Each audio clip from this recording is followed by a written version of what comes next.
बड़ी और अहम खबर इससे जुड़ी एक और आपको बता दें, हादसे से पहले बताया जा रहा है कि पायलट ने कहा था विजिबिलिटी खराब है। पीटीआई के हवाले से खबर आ रही है, हादसे से पहले पायलट ने जानकारी दी थी और ये कहा था कि विजिबिलिटी खराब है। तो क्या रनवे पर पूरी तरीके से जो हवाई पट्टी थी नहीं दिख रहा था, विजिबिलिटी खराब थी? अब ये तमाम सारे सवाल हैं जिनका जवाब आना भी बाकी है। अभी कुछ कहा नहीं जा सकता, लेकिन पीटीआई के हवाले से खबर आ रही है कि हादसे से पहले पायलट ने जानकारी दी थी और ये कहा था कि विजिबिलिटी कम है। जितेंद्र दीक्षित हमारे सहयोगी हमारे साथ बने हुए हैं। जितेंद्र, क्या जानकारी इस वक्त बारामती के मौसम को लेकर भी मिल रही है? क्योंकि अगर यहाँ पर यह खबर आ रही है कि हादसे से पहले पायलट ने ये जानकारी दी थी कि विजिबिलिटी खराब है, तो क्या मौसम भी एक वजह हो सकता है? आज महाराष्ट्रात घडली आहे। खरं म्हणजे असं कुणाच्या स्वप्नातही वाटलं नसेल की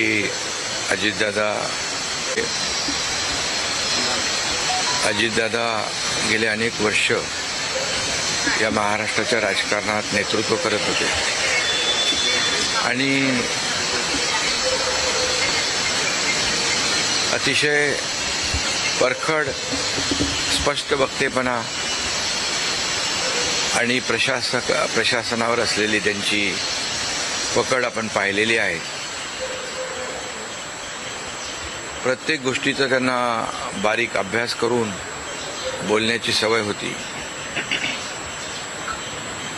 आणि परखड स्पष्ट वक्तेपणा, निर्भीड, रोखठोक बोलणारे असले तरी सुद्धा त्याला चूक म्हणणारे असले तरी सुद्धा अतिशय मनाने ते निर्मळ होते।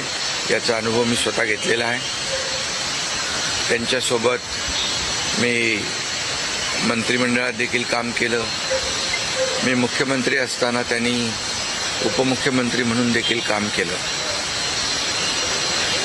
आणि जेव्हा मुख्यमंत्री मी असताना दुःखद आणि दुर्दैवी घटना अजितदादांच्या जाण्याने झालेली आहे। खरं म्हणजे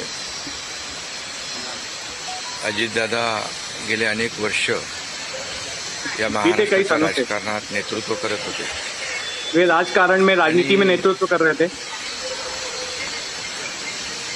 अतिशय परखड स्पष्ट वक्तेपणा, वे अतिशय प्रशासनावर असलेली त्यांची थे पकड आपण पाहिलेली आहे। उनकी पकड़ मैंने देखी है। प्रत्येक गोष्टीचा त्यांना बारीक अभ्यास करून बोलण्याची सवय होती। वो बारीकी से जांच करते थे और फिर बोलते थे। परखड स्पष्ट वक्तेपणा, निर्भीड, रोखठोक बोलणारे असले तरी सुद्धा त्याला चूक म्हणणारे असले तरी सुद्धा अतिशय मनाने ते निर्मळ होते। याचा अनुभव मी स्वतः घेतलेला आहे और कुछ गलत भी अगर बोलते थे तो स्वीकार करते थे। मंत्रिमंडळात देखील काम केलं। मैंने मंत्रिमंडल में भी साथ में काम किया, उपमुख्यमंत्री म्हणून देखील काम केलं। हादसे से पहले पायलट ने जानकारी दी थी, ये एक बड़ी जानकारी आ रही है। पायलट ने कहा था विजिबिलिटी खराब है। पीटीआई के हवाले से खबर आ रही है, पायलट ने जानकारी दी थी, लैंडिंग से पहले पायलट ने जानकारी दी थी और ये बताया था कि विजिबिलिटी खराब है, यानी शायद हवाई पट्टी पर पूरी तरीके से दिख नहीं रहा था। जितेंद्र, आप इस मामले पर पूरी बात अपनी पूरी करें। आप जब कह रहे थे विजिबिलिटी को लेकर, मौसम को लेकर बारामती की, क्या कुछ डिटेल्स इस वक्त आपको मिल रहे हैं? ये बात सही है कि बारामती में मौसम खराब था और वहां पर बदली छाई हुई थी। बीते 2 दिनों से जो बारामती शहर या उसके आसपास के इलाकों में ऐसा मौसम था जैसे कि बारिश हो सकती है और महाराष्ट्र के कुछ जिलों में बेमौसम बारिश को लेकर के अलर्ट भी था। अगर मैं मुंबई की भी बात करूं तो मुंबई में भी सुबह के वक्त में पिछले 2-3 दिनों से बदली देखी गई थी और खास करके ये जो इलाका है जहां पर यह हादसा हुआ वहां पर विजिबिलिटी वाकई में खराब थी और अब ये लगभग स्पष्ट हो रहा है कि विजिबिलिटी एक वजह हो सकती है इस हादसे की कि जो हवाई पट्टी है वो नजर नहीं आई और उसकी वजह से हो सकता है कि ये विमान हवाई पट्टी के पहले ही इसने लैंडिंग की कोशिश की हो और ये वहां पर खेतों में फिसल गया हो। ये एक बड़ी वजह हो सकती है, लेकिन क्या यही वजह है? ये एक बार जब एयर एक्सीडेंट इन्वेस्टिगेशन ब्यूरो की जांच होगी, तभी ये पता चलेगा। ब्लैक बॉक्स में जो डिटेल्स निकल कर आएंगे उससे ये जानकारी पता चलेगी कि क्या यही एक वजह है। लेकिन विजिबिलिटी की जहां तक बात है, जो पायलट ने एटीसी को बताई वो बात बिल्कुल सही है। उस इलाके में विजिबिलिटी आज सुबह के वक्त में बेहद खराब थी और अब भी अगर उस इलाके में देखेंगे तो वहां पर बदली छाई हुई है, हल्के फुल्के जो है वहां पर बादल घेरे हुए हैं और विजिबिलिटी उस जगह की अच्छी नहीं है। जी जितेंद्र, आप अभी एक बात का और जिक्र कर रहे थे कि इस कंपनी का जो विमान है 2023 में भी एक विमान इस तरह का दुर्घटनाग्रस्त हुआ था, क्या उसके बाद कोई कार्रवाई हुई थी? क्या वो पूरी खबर है वो भी बताएं।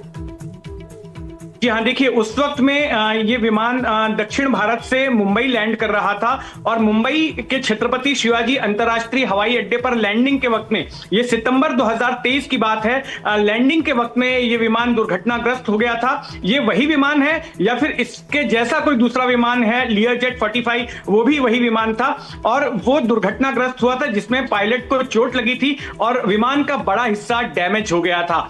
अब ये हम जानकारी जुटा रहे हैं कि क्या ये वही विमान है जिसमें अजीत पवार का हादसा हुआ, जिसे कि मरम्मत करने के बाद 2023 के हादसे के बाद उस विमान को मरम्मत किया गया और उसके बाद फिर से इस्तेमाल किया जा रहा था, या फिर ये उसके जैसा ही कोई दूसरा विमान है, ये अभी जांच का विषय है। लेकिन इसी कंपनी का इस जैसा ही विमान 2023 सितंबर में भी दुर्घटनाग्रस्त हो चुका है मुंबई हवाई अड्डे पर और वहां पर भी हादसा भी लगभग कुछ ऐसा ही हुआ था कि हवाई पट्टी के पास में ये विमान उतर गया था। इसके बाद विमान के कुछ हिस्से को जो है डैमेज हुआ था और उसमें जो पायलट और को पायलट थे उनको भी चोट लगी थी।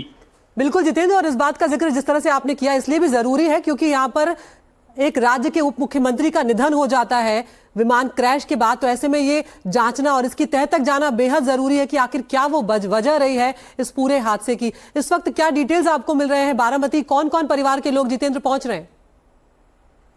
देखिए जो जानकारी मिली है उसके मुताबिक रोहित पवार पहुंच रहे हैं। इसके अलावा सुप्रिया सुले और सुनेत्रा पवार ये लोग दिल्ली से निकल चुके हैं बारामती पहुंचने के लिए। उन्हें बारामती पहुंचने में 3 से 4 घंटे लगेंगे क्योंकि करीब 1.25 घंटे की फ्लाइट दिल्ली से पुणे की है। फिर इसके बाद पुणे से बारामती के बीच का फासला 100 किलोमीटर का है, तो 1.5 से 2 घंटे इस फासले को तय करने में लग सकते हैं क्योंकि बीच में घाट भी आते हैं।